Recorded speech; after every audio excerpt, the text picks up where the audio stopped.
And action! Welcome to another episode. This is going to be number 35, and today we got a few films on the docket to include the DCEU blockbuster Black Adam. Yeah. We also have Tickets to Paradise starring George Clooney and Julia Roberts. We have The Stranger, which is on Netflix, and that stars Charlie Hunnam, right, Pete? No, that's Joel Edgerton. Joel Edgerton, yeah. And then we have Raymond and Ray on Apple Plus and The Matriarch on Hulu, which Pete cannot watch because he needs my password. So I watched it. Well, with that being said, Pete, let's hear your thoughts on Black Adam. I think we're going to have a spirited debate here. Yeah. Well, I mean, it's not spirited debate. I mean, I just don't have any love for the DC universe. I just don't. I've never really enjoyed their films. I mean, I've liked like Wonder Woman. I thought that those were fine, but everything else, I mean, I just don't understand what they're doing collectively as a studio, as an organization. Like if you compare to MCU just seems to have this ability to take a single character, and expand on them to the point where then once they're established, you can add them with other people to create these sort of blockbusters. And I feel like DC just tries to throw a bunch of people together in one film and hope that it lands. Yeah. I thought the movie was okay. I mean, it was fine. It wasn't great. It definitely didn't live up to the hype. But, that being said, I think the good parts about it are like The Rock. Watching him kick butt is always amazing. Problem is that when you're impossible to kill, it doesn't really kind of. I never worried about Black Adam dying at any point because he's just so dominant. But I think that there was so much exposition in this film, and then you throw in all of these heroes. That group, I forget what they're called. Justice Society. And then eventually there's a villain, but at that point, I don't even care. I just felt like there was just so much going on and way too much for one single film. I think this could have gone a lot better. I think that they rushed it out, to be honest, and tried to put too much in there. Yeah. And but I mean, it was fine. I mean, it was action packed, which is great. The visuals were stunning. And The Rock did great. I mean, he's a cool dude. He always crushes, but I just didn't ultimately enjoy the film. Yeah, I think some of the things I agree with you on. I agree the story structure of it could have been done better to ingest it more. Like you're saying, it comes in kind of hard with this tons of exposition, and we've actually talked about this in some of the projects we worked on, but sometimes rearranging things just makes it easier to ingest it. And well, that's the separation between the great writers and filmmakers with everyone else, is that they're able to take a ton of information and creatively make it not a bunch of information, because that does not do the right thing for the audience themselves. Or you do something like Back to the Future did, and you make it really fun when Doc is sitting there trying to explain everything that's inside of, or that whole mall sequence. I mean, that's all exposition, but they do it in such a fun, creative, funny way. I mean, that's it. Well, and you mentioned it too, like Wonder Woman has an exposition scene, and they do it kind of in this cool, like painting type of a way, but it also happens later on in the film. So first you're just there and getting to know her, and you see her character first, then they introduce all the exposition, and that's traditionally just a more effective way to tell the story, just because again it kind of comes in a little bit more, and you already have a little bit of information versus it's all information about a country you don't know about, and it just throws you off a little bit. So but yeah, I think it was entertaining. I also agree with sorry. Well, I also agree with you on, I think the major flaw is he doesn't have a true weakness. I mean, they try to kind of make it like he's similar to like kryptonite, but he healed himself with it, and so that kind of threw me off a little bit. I'm like, wait, he can heal himself? Why didn't he just? I don't know. I thought that was kind of a mistake as well. I just like you're saying, these characters kept trying to be tough and like, I'm gonna fight you every time, and it's just like, dude, are you serious? But you know, when he I found first that came on, funny though. I found that funny though because it's like he again, it's just it was funny, but it was ridiculous. Like, yeah, who in their right mind? Like, if I saw somebody that was absolutely invincible and I was tough as nails too, but I couldn't defeat him, I wouldn't continuously get in his face. yeah. Now, that being said, when I was watching it in the theater, when Hawkman first came up on screen, there was a small group of people that were like super cheering in the background. So I'm wondering if he was a part of the if he was there, or if it was his family and friends or something, because it was like they were there specifically to watch Hawkman, and every time he was on Well, screen, they were like he's clapping. kind of a big deal. I mean, I ended up doing some more research because I was like, wait, Justice Society, well, how is this different than the Justice League? And essentially, the Justice Society um, prefaced the Justice League. Mm. So eventually, like Superman and Batman is on Justice Society, and then ultimately evolves into the Justice League with Green Lantern and all those guys. And so that was for the comic book people, that was probably a moment as well, because It sounded like family. It didn't sound like a bunch of nerds. oh, got it. But either way, yeah, like I said, I do think there's elements of this film that are good. Like I said, at the end of the day, it's entertaining. To be honest, I did like this more than a lot of what Marvel has put out since Endgame. Recently, yeah. Yeah, I mean, I've not, like you're saying, like hey, Marvel has it together. I've not, besides Spider-Man. Everything that Marvel's put out for the most part has been slightly underwhelming and just It's like been all episodic, and except for the Rings one, yeah, which was ching. good. I like that one better than this for sure. But I think I would put it about the I think same. I think it's neck and neck. Yeah, Um, that's what I would say. it got a 30. This got a 39% on Rotten Tomatoes. I wouldn't go that far. You know what I mean? Yeah, I don't no. think it was a 39. No, but the Um, audience score, it got a high audience score. yeah, but it didn't really do that well on Rotten Tomatoes. Yeah, But it got a as 7.1 on IMDb. So it's definitely worth a viewing.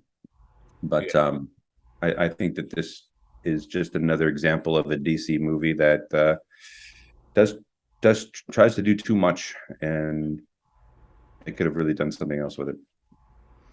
yeah. I mean, it did okay. So it worldwide gross, it made 142 million off, but it's off of a 195 budget.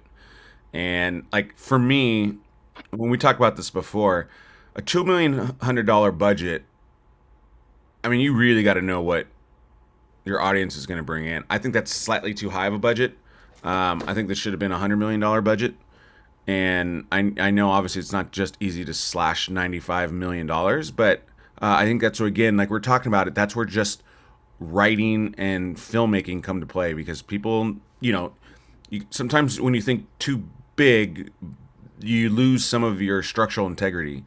And CGI is an easy way out for a lot of this stuff. Versus it's like, oh well, we don't have that budget, so we have to rewrite this more cleverly. You know what I mean? And so it's just sometimes budgets actually do help you a little bit, help you rein it in a little bit. And I think this film might have, again, if it was a little bit more clever in terms of like, oh yeah, don't just write it to write it because we only have 100. Even if it was $120 million budget, you know what I mean? I think 195 budget for this film is too big because, like you're saying, like the chances of it to actually make its full money, unless this was going to become the greatest film of all time, but that's just a lot to ask. I think when Yeah. you're making a film like this. So, anyways, Right. so ultimately, people, I think, I think if you've liked the other DC movies, I think this is in line with those. I think if you liked some of the other Marvel films of this past year and a half or so, besides Spider-Man, I think it's in line with those. This is not Spider-Man. It's probably not Not even even Doctor Strange, but you know, yeah, that's where I put it. A lot of cool characters, though. I thought some of them, uh, you know, I'm in the end credit scene. Make sure you stay for the end. There's a great end credit scene. I was fired up about the end credit scene, so I don't know about you, Pete, but it definitely. No, I left before that. Oh, all right. Well, read about it, and it's interesting. So Yeah. awesome. So tickets to Paradise, starring George Clooney and Julia Roberts. Pete, what do you got? This was this was a this was a good movie. I enjoyed it a lot. This is definitely a romantic comedy style. If you're looking for a great date night movie, this is it. This is right up your alley. Clooney and Roberts have a great chemistry throughout, even though they hate each other, because they're divorced for many, many years, and their daughter is supposed to be a lawyer. It starts with her graduating, and she goes to, I think, Bali, maybe, to celebrate finally becoming a lawyer. And she meets a guy and decides she's going to stay there and marry him. And so the parents have to then come to this remote island to give their daughter away, basically. And so they plan on ruining the marriage so that she doesn't ruin her life. And then chaos ensues, humor, fun. It was good. I enjoyed it. I enjoyed it a lot better than Black Adam, to be honest. But definitely go and see it if you're looking for a great date night movie. Awesome. And then The Stranger, and that's on Netflix. Stranger, yeah. This was one of those sort of slow burn movies. This stars Joel Edgerton, directed by Thomas Wright, who I didn't really see that he did much other than this. He did a couple of things. So basically, this other guy, Sean Lewis, plays a character who meets a guy on a bus, and the guy gives him a job. But there's a lot of mystery around what this job entails and about what his role is going to be. But it seems very shady. It almost feels like a mob or like an underground sort of job. And so, but basically, it's set up to be like the FBI and the government of Australia are infiltrating this guy because they suspect him of kidnapping and murdering a kid years before. And so the whole movie is basically them trying to get this guy to confess. Meanwhile, the guy thinks he's in this underground world of, like what do mob people do underground that they don't want people to know about, right? So Joel Edgerton's great. Even the guy Sean Lewis, who plays the murderer, or is he the murderer? You'll have to watch it and find out. It got a 95 on Rotten Tomatoes, and I agree. I don't think it's that great, but it's a good watch. And if you're looking for something to watch at home, this is on Netflix, so check it out. Awesome. And then next we have Raymond and Ray on Apple TV Plus. Yeah.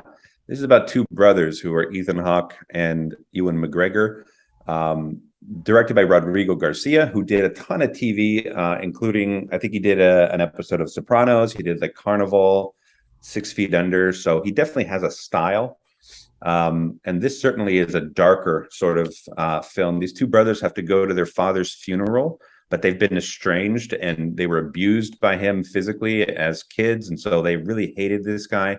So they have to then go to this place to bury him. But then the dad in the will basically had all these weird requests, like the kids had to dig the grave physically themselves, and they had to do all this like weird stuff. But amazing performances. Ethan Hawke is great in it. Ewan McGregor is great in it. It's a slower movie. There is a little bit of humor, but it is, it's all about these two brothers trying to deal with the fact that everyone who knows the dad who just died basically loves him and thinks that he's like the greatest guy and the most wise and giving, and these two brothers are like, that's not him. This was a horrible human being, and we're happy that he's dead. And so they basically come to a realization that maybe they just didn't really know the guy. And so it's all about their journey to try to understand who their father actually really was and the abuse that they suffered. Was it really because he was a bad person, or were there circumstances around it? You know what I mean? So, and that's on Apple TV, Apple Plus. What's it called? Apple Plus TV. Apple Plus TV. No, Apple TV Plus. It's Apple TV Plus. Yeah. Yes. Search for any of those and you'll find it. Yeah. And then lastly, the Matriarch, which is on Hulu. Yeah, Matriarch. This was a really bizarre movie. A bit slow. There were some really kind of creepy moments, but not like scary, but like walking by a car, and she imagines these two guys who are this couple who are supposed to be making out, but they're really eating each other's faces, and it's like, what? But it's like brief. And And basically, this woman who has been estranged by her mother, so seems to be a theme this week. She's going through like, she just quit her job. She's like addicted to coke, and like she's losing her girlfriend, and so everything's going wrong for her. And the mother finally reaches out and is like, I sense that there's something wrong with you. You need to come home. But she doesn't want to come home. But she finally does. And again, this whole town is like acting really kind of bizarre. And it's basically they're all a part of a cult, and it's just a really kind of a creepy movie. It's not great. It got a 75 on Rotten Tomatoes. So I mean, some people enjoyed it.